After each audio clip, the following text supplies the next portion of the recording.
ஓடி ஓடி அலைஞ்சு திரிஞ்சு உடஞ்சு முடிஞ்சு ஆரம்பிச்ச இடத்த தேடி வந்து நிக்குண்டா.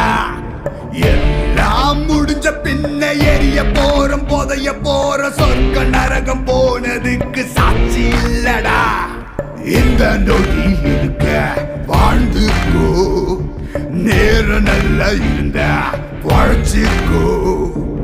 எதுவும் இங்க சரியும் இல்ல தவறும் இல்ல போடா.